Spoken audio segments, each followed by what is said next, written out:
नमस्कार दोस्तों, राजवंश क्रिएशन में एक बार फिर से आपका स्वागत है। मैं हूं आपका दोस्त राजेश सोलंकी। दोस्तों, हमारे आउटडोर ब्लॉग के माध्यम से हम कुछ ऐसे लोगों की दास्तां आपके सामने लाते हैं, ऐसे ज़मीन से जुड़े हुए लोगों की कहानी को आपके सामने लाते हैं, जिससे आपको उनकी कामयाबी के पीछे की दास्तां पता चल सके, उनके पीछे की मेहनत के बारे में पता चल सके। दोस्तों, हमारे समाज में कई लोग ऐसे हैं जो कि कला के धनी हैं, मगर उनको एक अच्छा प्लेटफॉर्म नहीं मिलने की वजह से उनको उतनी कामयाबी नहीं मिल पाती है जिसके वो हकदार हैं।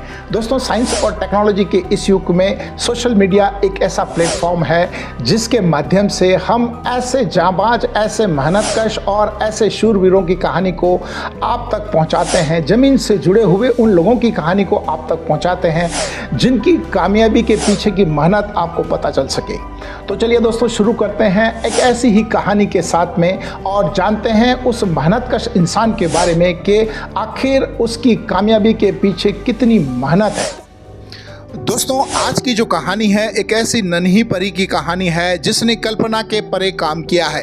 दोस्तों, अक्सर ये देखा गया है कि शहरों में रहने वाले बच्चे ही ज़्यादातर कामयाब होते हैं, मगर गांव में रहकर भी प्रतिभा को निखारा जा सकता है और कामयाबी को हासिल किया जा सकता है। इसका एक जीता जागता उदाहरण है वेदिका अहिर, जिन्होंने सेल्फ डिफेंस और मार्शल आर्ट में कामयाबी हासिल करने के बाद अपने माता पिता का नाम रोशन किया है। चलिए दोस्तों, जानते हैं वेदिका अहिर की कहानी उनके घर वालों की जुबानी। इंदौर में। अच्छा, क्या दिखाया था आपने इंदौर में? फाइट। कौन सी फाइट दिखाई थी? ताइक्वांडो की। अच्छा, उसमें अच्छा लगा था आपको? हाँ। तो क्या जीत के आए थे आप वहां से? इंदौर में सिल्वर मेडल जीत के थे। Very good. दिखा। क्या करते हो आप मार्शल आर्ट में? ताइक्वांडो। हमारे आउटडोर ब्लॉग के माध्यम से ज़मीन से जुड़े हुए लोगों की कहानी आप तक पहुंचाते हैं। आज हम आए हैं मध्य प्रदेश के मालवा अंचल के नीमच शहर के एक गांव में, जहां पर एक बेटी ने वो कारनामा करके दिखाया है जहां पर उनके जो पेरेंट्स का जो है फ़क्र से सर ऊंचा हुआ है। दोस्तों, इस वक्त हमारे साथ में है वेदिका अहिर की मदर। जैसा कि आपको पता है कि मार्शल आर्ट में वेदिका ने सिल्वर मेडल जीता है। अपनी इतनी छोटी सी उम्र में उन्होंने वो कारनामा कर दिखाया है जो कहीं ना कहीं पेरेंट्स के लिए एक गर्व का विषय होता है। तो कैसा फील होता है जो बेटी ने आपका इतना अच्छा नाम रोशन किया है? मुझे बहुत खुशी होती है कि मेरी बेटी ने छोटी सी उम्र में बहुत अच्छा काम किया है। 6 साल की उम्र में ही हमारी बेटी ने नेशनल में गोल्ड मेडल जीता है और स्टेट में भी गोल्ड मेडल जीतकर हमारा नाम रोशन किया है। दोस्तों, वेदिका ने भले ही नाम रोशन किया है, लेकिन पर्दे के पीछे कहीं ना कहीं माँ बाप की मेहनत होती है, पेरेंट्स का सपोर्ट होता है। ये वो हस्तियां हैं, ये वो लोग हैं जिन्होंने सपोर्ट करके उस बेटी को इस मुकाम तक पहुंचाया है। तो पुरुष प्रधान इस समाज में अक्सर बेटियों को वो दर्जा नहीं मिलता है जो बेटों को मिलता है, मगर हेड्स ऑफ है ऐसे पेरेंट्स को जिन्होंने अपनी इस मेहनत से उस बेटी को इस मुकाम पर पहुंचाया है।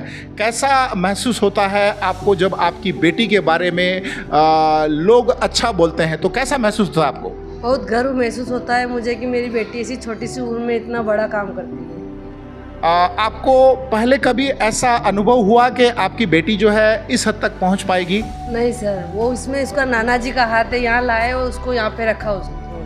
अच्छा, यानी कि आप जो है ननिहाल में रह रही है और बेटी को जो है आगे लाने में कहीं ना कहीं नाना जी का इसमें नाना जी का हाथ। बेटियों को पढ़ाना चाहिए और आगे बढ़ाना चाहिए। आज के युग में बेटी आगे बढ़ना चाहिए।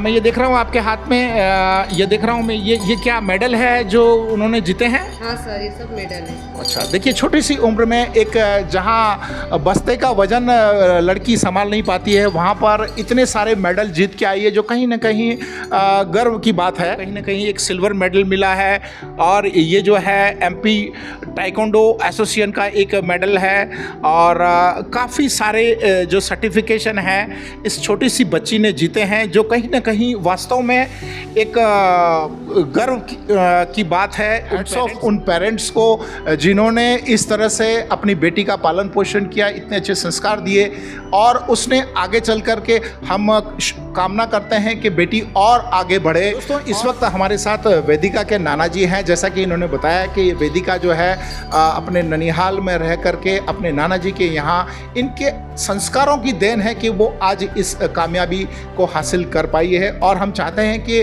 वो और आगे कामयाब हो। तो हमारे साथ में वेदिका के नाना जी हैं। गौतम जी, महसूस हो रहा है जब आपकी जो नाती है इतनी तरक्की कर रही है? हमें पूरे परिवार को बहुत खुशी महसूस हो रही है कि हमारी बेटी की बेटी ने जो कामयाबी हासिल की, उसके लिए हम पूरा परिवार उसको आगे से आगे बढ़ाने की कोशिश करेंगे। दोस्तों, बड़ा गर्व होता है जब कोई बेटी अच्छा काम करती है और अपने कुल का नाम रोशन करती है। आजकल के समाज में ये भ्रांति है कि लड़कियों को उतनी आज़ादी नहीं देनी चाहिए जितनी लड़कों को मिलती है। इसके बारे में आप क्या कहना चाहोगे? मेरा कहना यही है कि लड़कियों को उनकी लगन के अनुसार जो मेहनत करे उसको आगे से आगे बढ़ाना चाहिए, जिससे देश, प्रदेश, गांव सभी का नाम रोशन होगा और एक दिन कामयाबी हासिल करेगी। बिल्कुल सही बोला इन्होंने कि यदि लड़कियों को भी बराबरी का दर्जा दिया जाए तो वो भी बेटों के साथ कंधे से कंधा मिलाकर के देश की प्रगति में और समाज की प्रगति में कहीं न कहीं अपना नाम रोशन कर सकती है। मेरा तो कहना यही है कि लड़कियों को अधिक से अधिक उनके नॉलेज के अनुसार काम सिखाना चाहिए और अपने गांव और अपने परिवार का नाम रोशन करना चाहिए। दोस्तों, इसी कड़ी में एक और होनहार स्टूडेंट के बारे में हम जानते हैं कि किस तरह से गांव में रहकर सुविधाओं के अभाव में भी उन्होंने एजुकेशन में वो मुकाम हासिल किया है जो कि शहरों में रहकर सारी फैसिलिटी होने के बाद भी लोग हासिल नहीं कर पाते हैं। तो मिलते हैं विक्रम मारू से और जानते हैं उनकी इस एजुकेशन की यात्रा के बारे में।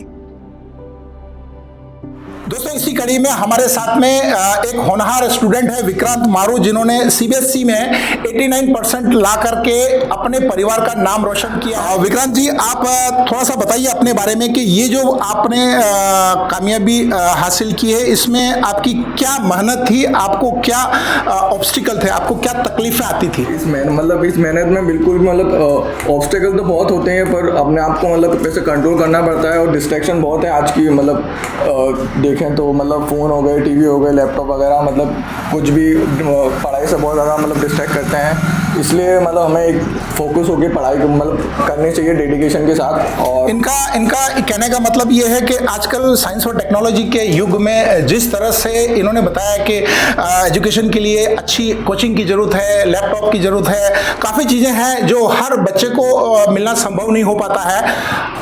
इन कम सुविधाओं के अभाव होते हुए भी इन्होंने वो काम करके दिखाया है।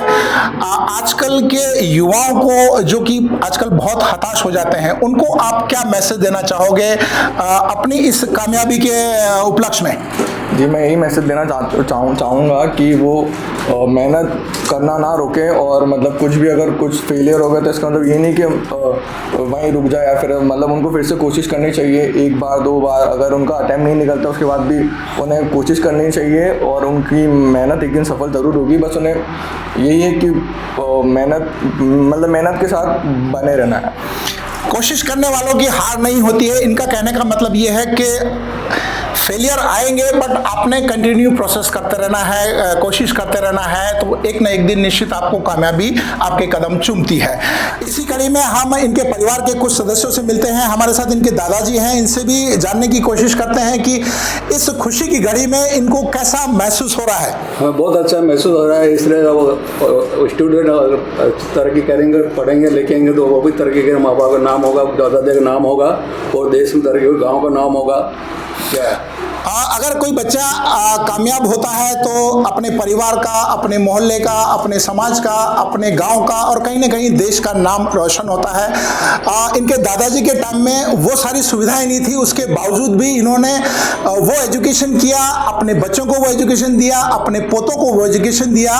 ये जो फसल पकी है कहीं ना कहीं इनकी देन है। आजकल के बच्चों को आप भी क्या मैसेज देना चाहोगे अपनी उम्र तजुर्बे के हिसाब से? हम ये देना चाहते हैं, चाहे कितनी मुसीबत कुछ भी आए लेकिन फिर मेहनत कर रहना चाहिए, हिम्मत नहीं हारना चाहिए और तरक्की करते रहना चाहिए, अच्छी पढ़ाई करना चाहिए, नाम रोशन करना चाहिए अपने माँ बाप, अपने देश का, अपने गाँव का, अपने मोहल्ले का, अपने शहर का।